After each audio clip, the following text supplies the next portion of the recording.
Pourquoi on n'a pas signé chez le notaire hier?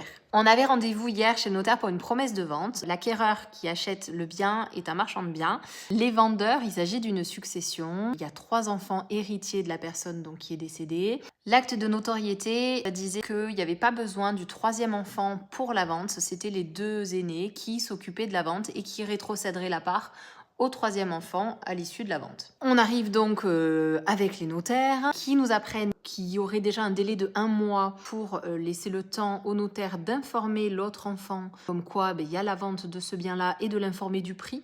Donc pour éviter tout recours, il faudrait l'accord de cette personne-là à minima pour l'informer du prix.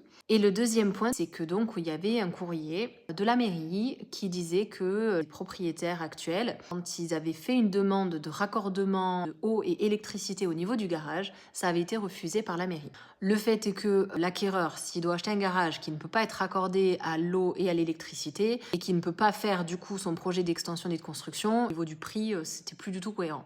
Donc au final, on est sorti de là, on est retourné visiter le bien. Il va y avoir une possibilité de modifier les limites séparatives de ce terrain avec ce garage pour ajouter de la surface à ce terrain-là pour qu'il puisse faire un projet de construction, déposer un permis.